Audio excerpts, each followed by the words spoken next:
सरकार के खिलाफ कोल माइंस के कर्मचारी 3 दिवसीय हड़ताल पर हैं। सरकार के निजीकरण का ये लगातार विरोध कर रहे हैं। बताया जा रहा है कि इस आंदोलन में केंद्रीय श्रम संगठनों में भी 5 मुख्य ट्रेड यूनियनों का योगदान बराबर माना जा रहा है। वहीं कोल माइंस के मजदूरों ने सरकार के इस निर्णय से आक्रोश जताया है। इस हड़ताल से उमरिया जिले में लगभग 5 करोड़ रुपए प्रतिदिन का नुकसान हो रहा है।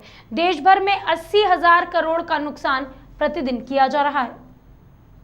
उमरिया जिले के जोहिला एरिया के कोल माइंस के सामने ट्रेड यूनियन के कोल माइंस कर्मचारी अपनी मांगों को लेकर सरकार के निजीकरण के फैसले के खिलाफ 3 दिवसीय हड़ताल पर हैं। इन मजदूरों को सभी ट्रेड यूनियन का समर्थन प्राप्त है। इस हड़ताल से सरकार को करोड़ों रुपयों का नुकसान उठाना पड़ रहा है।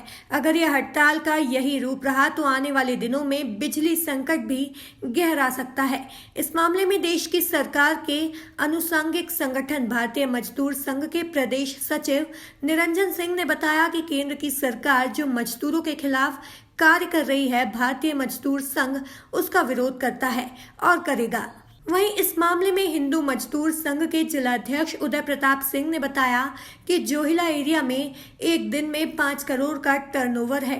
3 दिन में यहाँ 15 करोड़ का नुकसान होगा और जो बड़े एरिया हैं जहाँ एक दिन में 500 करोड़ का टर्नओवर है, इस तरह देश भर में 80,000 करोड़ रुपए का प्रतिदिन का नुकसान हो रहा है कि आज केंद्र की सरकार जो मजदूर और कर्मचारी विरोधी गति यानी कार्य कर रही है, उस प्राइवेटाइजेशन के खिलाफ भारतीय मजदूर संघ पुरजोर विरोध करता आया है, आज कर रहा है और आगे करता रहेगा।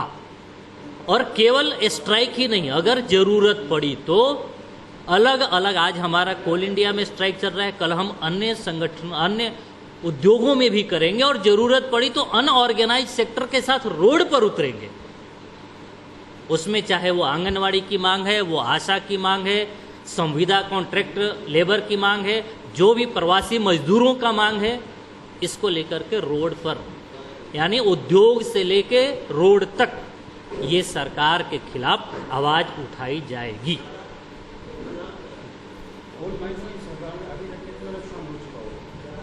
अब ये तो अभी हम क्योंकि कल ही से अभी शुरू हुआ है तो इसका अंदाजा तो मैं आपको कैलकुलेट करके नहीं बता सकता हूं, लेकिन ये है कि आप ये समझिए कि करोड़ों के उससे आगे ही होगा। क्यों? क्योंकि कोयला निकल नहीं रहा है और ये ज्वाइंट फोरम का हमारा सभी जो मान्यता प्राप्त संगठन हैं खदान में, वो सब इकट्ठे होकर के इस बार हड़ताल पर हैं। तो स्वाभाविक है कि कोयला न निकलने का कोई यानी कारण निकलेगा ही नहीं, एकदम 100% लॉकडाउन रहेगा कोयला। अभी तक जैसा हमारा जोहिला एरिया है, जोहिला एरिया में एक दिन में कम से कम 5 करोड़ का टर्नओवर रहता है। जो अभी जोहिला एरिया का समझ लीजिए कि 10 करोड़ का लॉस हो गया, 2 दिन 3 दिन में ये 15 करोड़ होगा। लेकिन और जो बड़ी बड़ी एरिया हैं जहां एक दिन में 500 करोड़ का टर्नओवर है, वो सारे के सारे ठप हैं। पूरा कोल इंडिया जो है वो एक दिन में 80,000 करोड़ का लॉस होता है अगर बंद होती है तो। अब हिसाब लगा लीजिए कि कितना लाख करोड़ का नुकसान हो रहा है।